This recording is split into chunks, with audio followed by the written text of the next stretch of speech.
Halo, Assalamualaikum warahmatullahi wabarakatuh. Kembali ke channel gua Bro Brewok dan gue sendiri Andreas Hendar.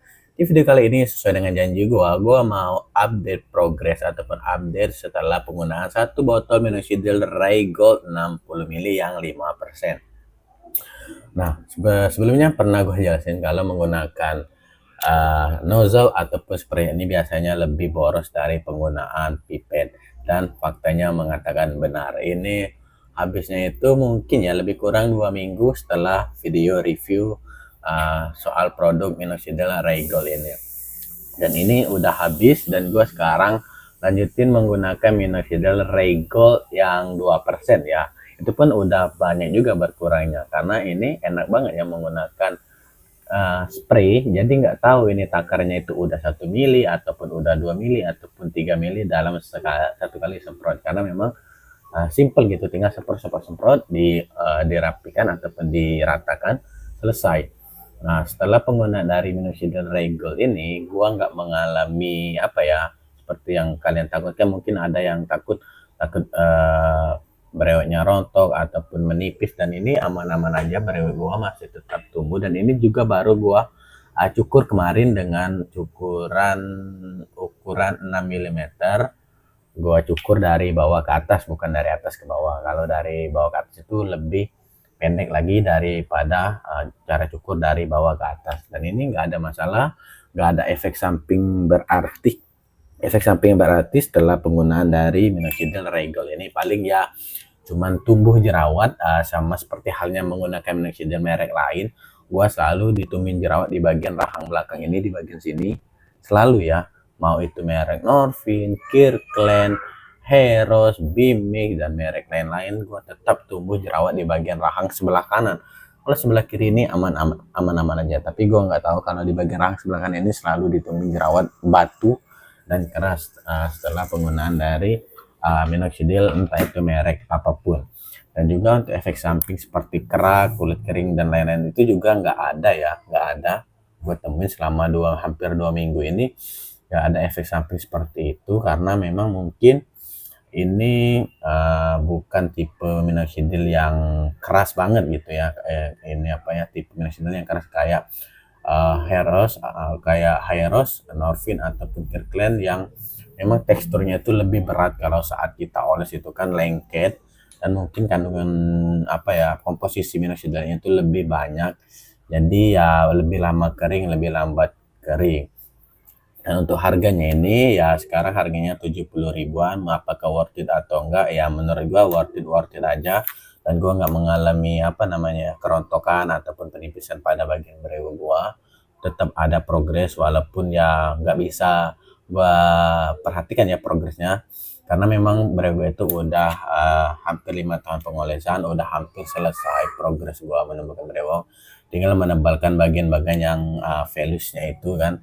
Sini udah tertutup dan di sini juga udah mulai tertutup, tinggal ya mungkin 1 ataupun 2 tahun lagi oles ya. Dan juga gua oles juga nggak lagi 2 kali sehari, gua sekarang olesnya 1 kali sehari, dan itu pun kadang bolong kadang enggak ya. Kalau gua udah kecapean gitu kadang bolong, tapi biasanya paginya gua tetap oles ataupun semprot minoxidil Raygold ini.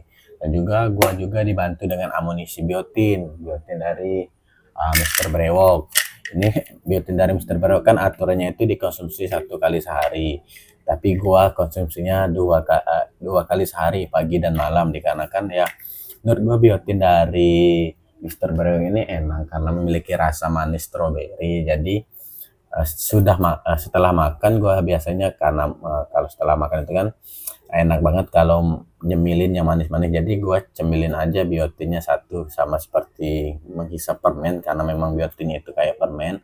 Dan juga malam hari gitu kan, jadi enak banget.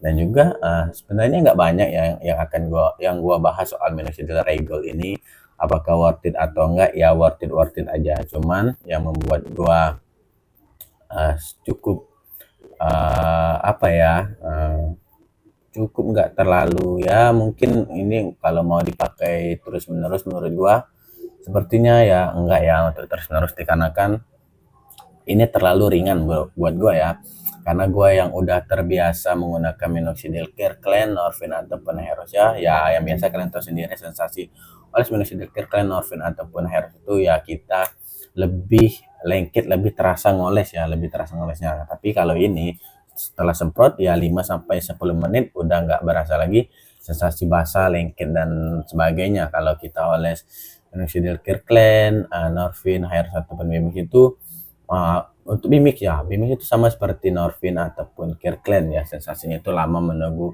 keringnya, ada kerak dan lain-lain. Itu hal yang gua rindukan pada saat oles minoxidil. Namun ini terlalu ringan menurut gua ya. Ini bukan menjelekkan produknya, tapi ini memang gua bahas sesuai apa yang gua rasakan. Nah, ini terlalu ringan menurut gua dengan gua yang udah hampir 5 tahun terbiasa oles minoxidil dengan tipe yang lengket, yang lama keringnya, yang harus menunggu 30 menit kering, harus menunggu 4 jam baru cuci muka. Dan ini simple minoxidilnya itu setelah oles nggak perlu lagi ya menurut gua cuci muka, karena memang nggak meninggalkan residu ataupun kerak. Tapi jika kalian penasaran dengan produk minoxidil Reygol ini, kalian bisa langsung aja kunjungi tokonya itu elixa.id, ataupun nanti akan gue cantumin link pembelian dari minoxidil Reygol ini. Apakah worth it? Menurut gue worth it aja dengan harga 70 ribuan, isi 60 ml untuk minoxidil yang 5%. Dan juga gua cek kemarin juga ada minoxidil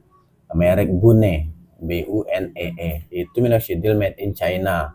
Nah, itu memang terang-terangan ya kalau memang itu produk minoxidil China. Dan juga udah gua cek perusahaan Bune ataupun brand Bune ini memang terkhusus untuk perawatan rambut ataupun serum perawatan rambut. Memang udah ada perusahaannya ya, seperti hair serum dan lain-lain. Waktu itu gua cek sekilas, dan minoxidil Bune ini memang udah mengklaim dia made in China. Dan juga gua penasaran harganya itu sekitar 80-90 ribuan untuk 60 ml, dan gua penasaran pengen coba. Namun toko yang menjual Bune itu masih sedikit dan juga belum ada sampel gratisnya. Kalau ada sampel gratisnya gua pengen sih ngajuin untuk di review produk dari Bune minoxidil itu. Dan kalaupun beli juga sepertinya gua akan coba beli ya, gue usahain akan beli. Namun gue juga masih penasaran dengan produk Bimix yang 10 atau 15%, karena produk Bimix ini menurut gue gacor ya untuk sekelas minoxidil lokal. Dan gue gacor sama seperti Kirkland ataupun Heros, dan kandungannya juga nggak main-main, dia banyak memiliki kandungan seperti biotin, ginseng dan lain-lain. Jadi menurut gua Bimix wajib sih masuk list kalian untuk minoxidil lokal selain Norvin ya. Kalau Kirkland dan Heros kan udah ketahuan itu merek luar, kalau Norvin merek lokal. Kalau kalau Bimix itu merek lokal sama dengan Norvin. Harganya kalau nggak salah sekarang itu 90 ribuan. Dan juga mungkin masih ada kalian yang pengen ataupun penasaran review produk Labol. Sekarang Labol itu bukan lagi Labol minoxidil, tapi sekarang udah Labol Redensil ya, sama halnya seperti produk hair serum dari Mr. Brewok ya, yang mengandung Redensil, ataupun Capexil yang mengandung Redensil. Padahal sebelumnya itu Labol minoxidil. Gua penasaran dengan produk yang Labol minoxidilnya, tapi sampai sekarang gua udah 2 atau 3 kali mengajukan sampel di Labol, belum dikirim ataupun belum di ACC. Ya nggak masalah, mungkin nanti kalau ada rezekinya gua akan beli aja untuk produk Labolnya. Dan yang produk yang masih belum gua review ya minoxidil Bune dan Bimix yang 10 ataupun 15%. Mungkin next video akan gua coba ajuin permintaan sampel ke tokonya Bune atau produk Bune ataupun Bimix. Semoga di ACC nanti akan gua review dan akan gua pakai. Oke, baiklah, mungkin itu aja video gua pada hari ini. Jangan lupa like, comment, dan subscribe channel Bro Brewok agar kalian mendapatkan notifikasi video terbaru dari Bro Brewok. Bye bye.